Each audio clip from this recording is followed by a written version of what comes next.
한 주간 하나님의 은혜가 넘치셨길 바랍니다. 종려주일입니다. 고난주일이라고도 하지요. 그래서 주님께서 오늘 예루살렘에 입성하신 날입니다. 성도님들, 우리가 입성이라는 말을 잘 쓰지 않습니다. 그렇죠? 제가 여러분 김포에서 부천에 왔는데 제가 부천에 입성했다는 말을 쓸까요? 여러분, 제가 부천에 입성한 것입니까? 아니죠. 저는 뭡니까? 그냥 부천에 온 것입니다. 그렇죠? 근데 예루살렘 입성이라고 하죠. 그 입성이란 단어는 사실 특별한 의미가 있죠. 굉장한 사람이, 대단한 사람이 큰 목적을 가지고 그 성에 들어왔을 때 그 입성이라는 단어를 사용하여 주죠. 예수님께서는 예루살렘이 첫 방문이 아니었습니다. 그전에도 하나님의 백성들을 구원하시기 위하여서 예루살렘에 몇 번 방문하신 적이 있죠. 그때는 입성이란 표현을 쓰지 않았습니다. 근데 오늘은 이 종려주일에 예수님은 예루살렘에 입성하셨다고 합니다. 사람들이 외칩니다. 다윗의 자손이요. 이 다윗의 자손이란 말도 아무에게나 쓰지 않습니다. 다윗의 자손이라는 말은 무엇입니까? 왕이라는 것입니다. 다윗이 왕이었으니까 그의 자손은 다시 당연히 왕의 혈통이 되는 것이죠. 다윗의 자손이여 호산나, 주의 이름으로 오시는 이여 우리가 찬양하리이다. 이렇게 여러분, 이 사람들이 예수님을 열렬히 환영해 주었어요. 이 사람들이 예루살렘을 이렇게 환영해 주었습니다. 예수님을 왕이라고 표현하고, 그렇죠? 그 다음에 우리의 구세주라고 이야기합니다. 이 호산나라는 뜻이 뭐죠? 우리를 구원하여 주십시오. 영어로 표현하면 save us입니다. 우리를 구원하여 주십시오. 당신이 우리의 구세주이십니다. 우리를 구원하여 주십시오. 그들은 예수님을 왕으로 대접하여 드렸습니다. 그리고 그들은 예수님을 왕이 되기를 진심으로 원하셨습니다.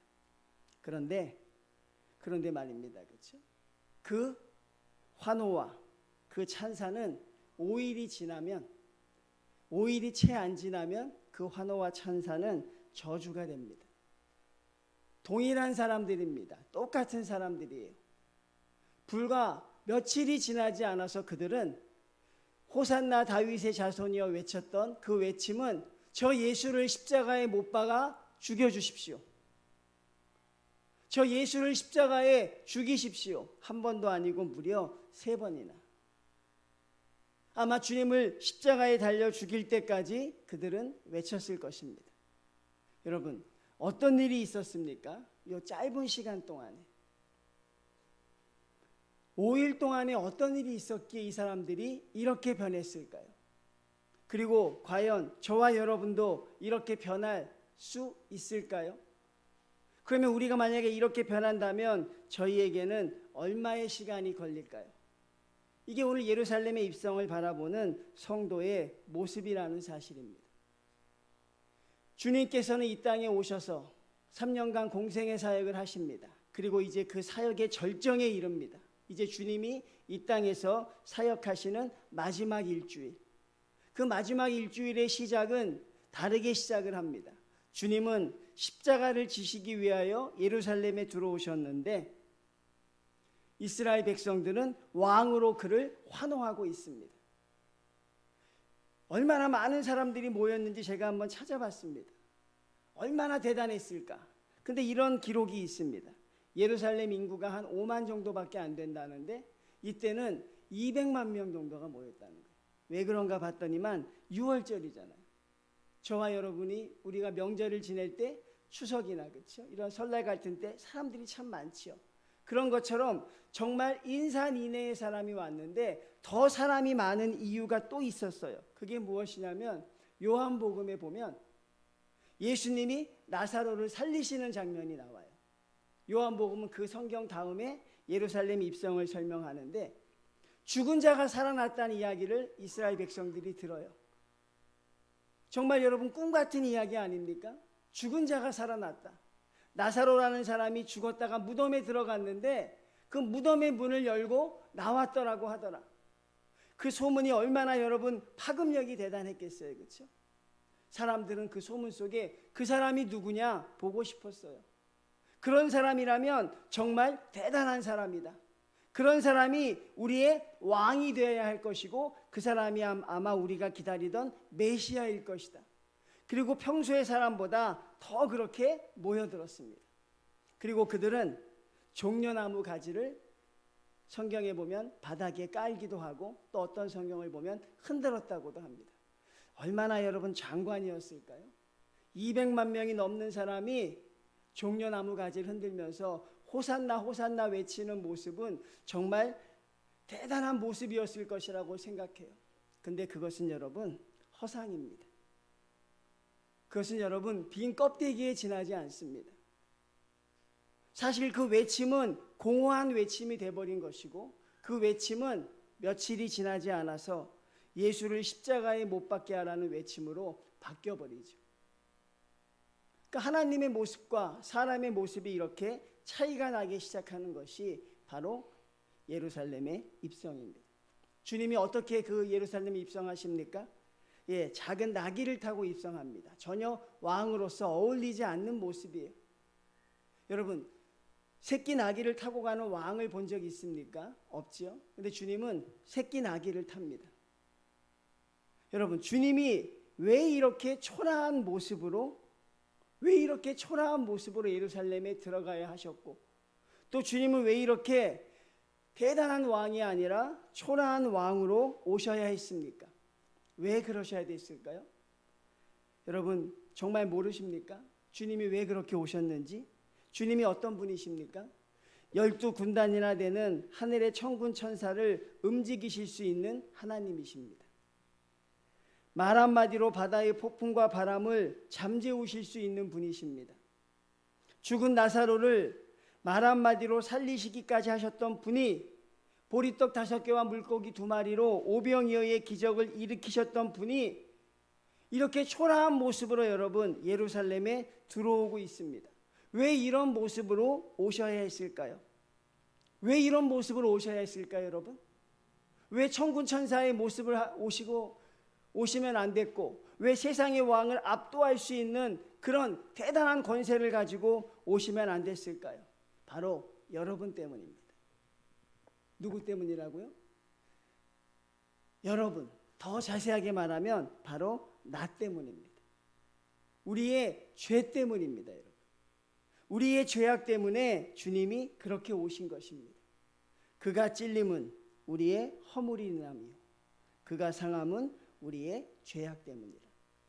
그가 찔림은 저와 여러분의 허물 때문이고 그가 상함은 우리의 죄악 때문이라. 십자가에 주님이 못 박히실 게 아니라 저와 여러분이 박혀야 되죠. 그렇죠, 여러분? 십자가는 하나가 아니라 수백만 개, 수천만 개가 필요했을 것입니다. 왜? 저와 여러분이 거기에 못 박혀야 하니까. 근데 하나님께서는 우리를 사랑하셔서 예수 그리스도 한 사람에게 그 일을 대속시키셨습니다. 예수 그리스도 한 사람에게 희생양의 모든 짐을 지워주셨어요. 예수 그리스도가 죽어야 우리가 사는 것입니다. 주님이 십자가에서 피 흘려 돌아가셔야 우리의 죄가 용서를 받는 것이에요. 그러니 그 십자가를 바라보면서 우리는 어떤 생각을 해야 되냐면 저 자리에 내가 있어야 하는데, 그렇지? 왜 하나님이 거기 계실까? 왜 주님이 거기 계실까? 거기에는 예수님이 아니라 우리의 이름 석자가 붙어야 되는데 주님이 그 일을 감당해 주신 것이에요. 주님이 나 대신 거기 십자가에 달려 돌아가 주신 것입니다. 그러니 여러분, 그런 주님을 바라보면서 우리는 뭘 해야 됩니까? 감사해야 되는 것이죠. 그런 주님을 바라보면서 이스라엘 백성들도 한없는 감사를 드려야 되는데 그렇게 하지 못했습니다. 정작 그것은 모르고 자신들의 기대에 부합하지 않는다고 버리고 도망하고 팔아먹고 때리고 침뱉고 가시면류관을 씌우고 그리고 나중에는 십자가에 못 박아 죽게 하십니다. 사랑하는 성도님들, 우리는 반드시 알아야 됩니다. 왜 주님이 그런 모습으로 오셔야 했었는지, 왜 주님이 그렇게 십자가에서 죽어가셔야 하셨는지, 왜 주님이 물과 피를 쏟으셔야 하셨는지, 그리고 도살장에 끌려가는 양처럼 아무것도 하지 못하고 그렇게 당하셔야 했는지 저와 여러분은 분명히 아셔야 합니다. 예루살렘에 입성했던 이스라엘 백성들은 몰랐지만 우리는 알아야 합니다. 여러분은 알고 계셔야 합니다. 그렇죠? 만약에 우리가 이걸 모른다면 우리는 신앙생활 다시 해야 돼요. 여러분의 믿음을 설명할 수 없습니다. 반드시 알아야 합니다. 주님이 왜 그렇게 오셔야 했는지. 그러니 여러분, 초라한 주님의 모습을 보면서 우리에게는 가슴 떨림이 있는 것이죠. 그게 누구 때문입니까? 바로 우리 때문에 그랬다는 사실입니다. 왕이여 호산나 다윗의 자손에서 십자가에 못 박아 죽여주십시오. 십자가에 못 박아 죽여주십시오. 그렇게 외치는 소리가 불과 5일이 되지 않았다 그랬어요. 어떻게 이렇게 쉽게 변할 수 있을까? 어떻게 이렇게 쉽게 바뀔 수 있을까, 여러분? 왕으로 찬양하며 왕으로 칭송했던 주님을 어떻게 십자가에 못 박기까지 했을까? 비난하는 정도가 아니라 그렇게 꼭 주님을 십자가에 못 박아야 했을까? 정말 여러분, 그들의 생각이 5일 동안 무엇이 있었던 것일까? 우리는 그것을 알아야 하나님 앞에 실패하지 않는 성도가 된다는 사실이에요. 성도님들, 저와 여러분은 이들보다 더 할 것 같지요, 그렇죠? 우리 이 사람들보다 더 할 것 같지 않으세요? 제가 여러분을 오래 보지 못했지만 더 하실 것 같아요. 더 앞장설 것 같고요, 더 목소리를 외칠 것 같고, 저 사람은 십자가에 못 박으소서 아마 맨 앞자리에서 외쳤을 사람이 여기 꽤 있어 보입니다. 그렇죠? 아마 저도 앞자리에 서 있었을지도 모르겠어요. 이 나라의 정치적 군사적 메시아가 와야 됐는데 뭐 저런 사람이 왔는가? 응? 아니 그렇게 사람을 살리고 가난한 사람을 구제하고 모든 걸 다 하더니만 십자가에 달려서 아무것도 안 하고 있어요. 속에서 그냥 분통이 터질 것 같아요.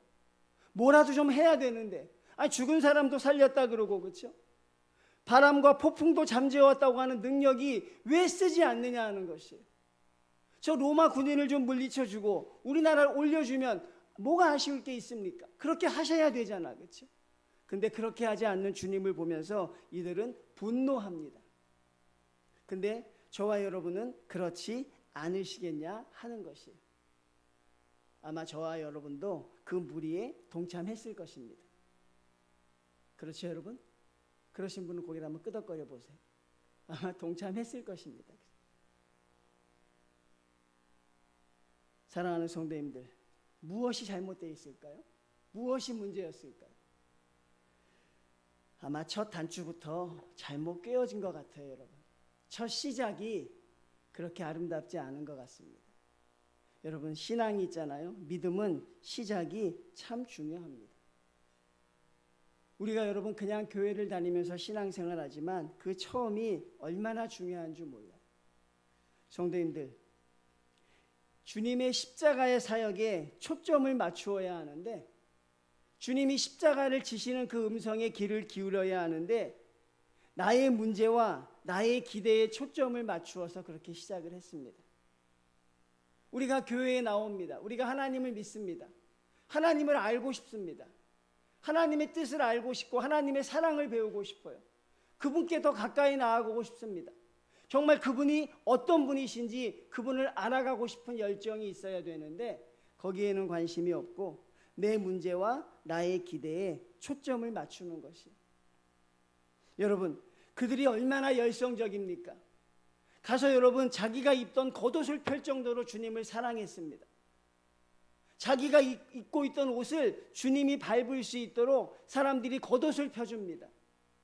그리고 여러분 나뭇가지를 흔들어 열정적인 모습을 보입니다. 그들의 열심, 그들의 열정, 그들의 환호, 여러분 그런 것들이 세상을 바꾸는 게 아니라는 것입니다. 그런 것들이 세상을 여러분 인도해 가는 것들이 아닙니다. 주님이 기뻐하시는 그런 것이 아닙니다, 여러분. 하나님은, 주님은 여러분과 인격적으로 만나기를 지금도 원하고 계십니다. 주님은 여러분의 영혼을 사랑하십니다. 그리고 여러분과 인격적으로 만나기를 기뻐하십니다. 주님이 어떤 분인지를 확실히 알아야 하는 것이고, 주님이 왜 예루살렘에 입성했는지 그들은 그 이유를 알았어야 하는데 그들은 그 이유에 대해서는 침묵하고 말았다는 사실이죠. 주님이 가장 기뻐하시는 것이 무엇인지를 우리는 알아가야 합니다. 성도님들 아시지요? 제가 여러분 직접적으로 질문을 드립니다. 주님이 여러분에게 뭘 원하는지 여러분 아시죠? 그거 모르는 사람 없습니다. 주님이 내가 어떻게 살기를 원하는지 우리는 알아요. 주님이 내가 어떤 목회자로 살아가길 원하는지 저는 압니다. 그렇죠? 여러분도 아십니다. 주님이 내가 어떤 성도로 살아가야 하는지, 주님이 내가 어떤 교회의 성도가 돼야 하는지 우리는 누구보다 잘 알아요. 아마 쓰라고 하면 정말 A4 용지 하나를 채울 만큼 우리는 잘 알고 있습니다. 저와 여러분은 모르지 않습니다. 절대 모르지 않습니다. 그냥 침묵하는 것입니다. 빌라도가 그러했던 것처럼 그냥 덮어두는 것입니다. 왜? 내가 주님께 원하는 게 더 크기 때문에. 내가 주님 앞에 기도해서 얻어야 하는 것이 주님이 나에게 원하시는 것보다 더 크기 때문에 그렇습니다. 사랑하는 성도님들, 우리를 위하여 십자가에 달려 돌아가신 주님을 생각합니다. 그분이 우리를 향해 행하셨던 사랑의 모습을 봅니다. 그러면서도 나를 바꾸어내지 못하는 그런 사람들이 바로 예루살렘 입성할 때 다윗의 자손이여 외쳤던 사람입니다. 사랑하는 성도님들, 하나님은 주님을 통해 이루고 싶은 나라가 있었습니다. 하나님은 주님을 통해 만드시고 싶은 나라가 있었습니다. 우리는 그것을 하나님 나라라고 합니다. 주님을 십자가에 달려 돌아가시게 하면서 하나님이 이 땅에 주님을 통해 세우려고 하는 나라가 있었어요. 근데 여러분은 주님을 통해 어떤 나라가 세워지길 원하십니까? 저와 여러분은 주님을 통해 우리가 만들려고 하는 나라는 어떤 나라입니까? 하나님의 나라입니까? 아니면 우리의 나라입니까? 여기서 이게 충돌한다는 사실. 주님은 하나님의 나라를 세우기 위해 예루살렘에 들어오셨고, 이스라엘 백성들은 자기의 나라를 주님을 통해 만들기 위해 주님을 환영하셨습니다. 그리고 그 만남은 5일이 되지 않아서 가장 허무한 만남으로 끝이 나고 만다는 사실입니다. 사랑하는 성도님들, 하나님이 우리를 통해 만들고 싶은 나라가 있습니다. 하나님이 정인교회를 통해 이루고 싶은 나라가 있습니다. 여러분, 그 나라를 통해 우리가 찾아가는 것, 그게 하나님이 우리의 성도들에게 진심으로 원하시는 것입니다. 여러분이 주님을 통해 만들려고 하는 나라가 중요한 것이 아닙니다. 내가 주님을 통해 얻으려고 하는 나라가 중요한 것이 아니라 정말 중요한 것은 무엇입니까? 하나님이 나를 통해 이루시려고 하는 나라입니다. 하나님이 나를 통해 만드시려고 하는 나라입니다. 그 나라가 어떤 나라입니까? 섬김과 희생의 나라입니다. 로마 군인들을 무찌르는 주님이 아니라 십자가에 못 박히는 주님입니다. 그들을 향해 강력하게 군사적으로 대응하는 주님이 아니라 그들 앞에 희생으로 그냥 침묵하시는 주님이에요. 그리고 하나님은 그런 것으로 세상을 바꾸어 내기를 원하고 계셨다는 사실입니다. 여러분, 우리가 주님의 그 뜻을 알고 하나님의 마음에 순종할 때에 하나님이 진정으로 우리를 통해 이루고 싶은 나라가 반드시 이루어지게 될 줄로 믿습니다. 두 번째, 고난은 사랑하는 성도님들이 정면으로 맞서기를 두려워합니다. 특별히 신앙생활에서의 고난은 더욱더 그러합니다. 우리가 여러분 세상을 살아갑니다. 그렇죠? 세상을 살아가면 많은 고통과 고난이 있습니다. 그 고통과 고난은 많은 사람들이 당연하게 생각합니다. 내가 세상을 살아가기 위해서 당하는 어려움, 내가 세상을 살아가기 위해서 겪는 어려움은 많은 성도들이 당연하게 생각해요. 왜? 먹고 살기 위한 고난이라고 생각합니다. 그것은 어쩔 수 없다고 생각합니다. 그런데 여러분, 주님을 위하여 당하는 고난은 그렇게 즐거워하지 않습니다. 내가 믿음 생활을 하면서 겪게 되는 고난은 사람들이 그렇게 기뻐하지 않습니다. 고난을 당하지 않으려고 합니다. 어려움을 겪지 않으려고 합니다. 우리의 고난과 어려움은 세상에서도 충분하다는 것입니다. 우리가 이미 세상을 살아가기에 너무 힘들고 어려우니 우리의 고난은 그것으로 충분합니다. 하나님, 거기다가 주님의 믿음의 십자가까지 제가 지기는 어렵습니다. 나의 아이들을 양육하기도 힘들고 나의 직장 생활하기도 힘들고 나 하나 살아가기도 헉헉거리고 살아갑니다. 거기에다 하나님 앞에 주님을 믿는 고난까지는 많은 사람들이 지려고 하지 않습니다. 주님을 위하여 당하는 고난을 즐거워하지 않습니다. 고난을 당하지 않으려고 하니 성장하지 않아요. 고난을 당하지 않으려고 하니 하나님 앞에 우리가 믿음이 성장하지 않는 것. 십자가를 지지 않으려고 하니 부활의 기쁨을 느끼실 수가 없는 것입니다. 울지 않으니 기쁨도 없을 것이고 고난의 현장을 피하기만 한다는 사실입니다. 오늘 예루살렘에 입성을 환영했던 사람들은요, 주님과 함께 고난 당하기를 기뻐하지 않았습니다. 주님과 함께 십자가를 지는 것을 원하지 않았습니다. 자기들은 주님을 위한 고난을 당하지 않으려고 합니다. 영광과 기쁨만을 취하려고 했다는 사실입니다. 그러니 오늘날 현대를 살아가는 우리가 정금같이 단련되지도 못합니다. 고난당한 것이 내게 유익이라 말하지도 못합니다.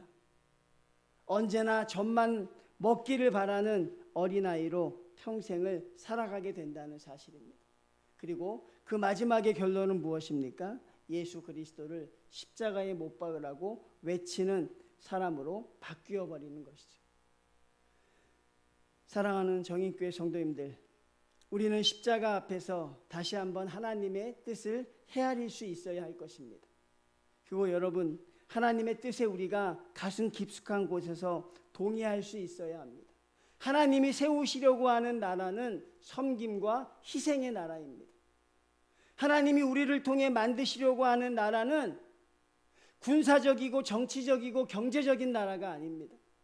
주님은 그래서 십자가에서 가장 힘없는 자로 돌아가셔야 하셨고, 주님은 그래서 십자가에서 아무 저항도 하지 않고 모든 것을 감내하면서 돌아가셔야 하셨고, 십자가에서 6시간가량을 못에 박히시면서 인간이 당할 수 있는 최고의 고통을 당하시며 물과 피를 쏟아내며 돌아가셔야 했습니다. 그렇게 해서 완성되는 나라가 바로 저와 여러분이 꿈꾸는 하나님의 나라입니다. 그것이 바로 우리에게 하나님이 주시고자 하는 하나님의 세상입니다. 근데 여러분, 하나님을 통해 우리가 얻으려는 나라도 그와 동일해야 될 줄로 믿습니다. 그렇죠? 하나님이 원하시는 나라와 우리가 꿈꾸는 나라가 다르면 안 돼요, 여러분. 하나님이 정인교회를 통해 이루고자 하는 그 꿈과 우리가 교회를 통해 이루려고 하는 꿈이 서로 다르면 안 됩니다. 동상이몽이 되면 안 돼요. 하나님의 생각과 우리의 생각이 같아야 하는 것이고 하나님의 뜻과 우리의 뜻이 같아야 합니다. 그리고 우리는 거기에 100% 동의하고 나가야 바로 예루살렘 입성하실 때 그런 성도들로서 실수하지 않게 된다는 사실입니다. 성도님들, 우리 십자가의 주님을 바라보면서 우리를 주님과 함께 맞추어가는 성도들이 되셨으면 좋겠어요. 주님과 함께 여러분 우리 맞추어 가십시다. 그렇죠? 저 십자가에 내가 달렸어야 하는데 나를 위하여 대신 달려 돌아가신 주님의 사랑을 깨닫고 그 주님이 그렇게 하시면서 이루고 싶었던 나라가 여러분 무엇이었을까요? 주님이 모든 걸 가지신 주님이 그렇게 힘없는 어린 양으로 돌아가시면서 우리에게 주시고 싶었던 마지막 메시지가 무엇이었을까요? 하나님의 나라는 바로 거기에 있다는 것을 저희에게 가르쳐주고 싶었다는 사실입니다. 성도님들, 하나님의 나라를 바꾸어내는 것은 환호성이 아닙니다. 열심과 열정이 아닙니다. 사람들이 많이 모여서 여러분 그 사람의 힘으로 무엇인가 하는 것이 아니라 결국은 십자가 앞에 주님에서 내가 그분을 인격적으로 만나 나의 삶이 전방위적으로 변할 수 있는 것, 그게 주님이 우리에게 원하시는 성도의 모습인 줄로 믿습니다. 여러분, 우리 십자가의 주님 앞에 하나님의 뜻이 무엇인지 그 뜻을 알아낼 수 있는 성도들이 되셨으면 좋겠습니다. 내 것만을 고집하지 마시고 내 것만을 주장하지 마시고 하나님이 우리에게 말씀하시고자 하는 그 음성을 드러낼 수 있는 성도들이 되신다면 우리는 주님을 찬양하는 성도로서 이 세상의 삶을 마감하게 될 줄로 믿습니다. 그렇죠? 여러분 5일간 완전히 변한 사람들을 봅니다. 그들을 바라보면서 하나님 앞에 인간이 이렇게 약한 것을 깨닫고 주님의 나라를 발견하지 못하면 저와 여러분도 그렇게 변할 수 있습니다. 지금은 예배당에 이렇게 앉아 있지만 언젠가 이때를 비난하며 하나님 앞에 옳은 모습으로 서가지 못하는 성도가 될까 심히 두렵습니다. 예루살렘의 입성, 그것을 바라보면서 여러분 하나님의 성도로 살아가는 법을 깨닫고 또 하나님의 말씀대로 살아갈 수 있는 성도들이 되시기를 주님의 이름으로 축원을 드립니다.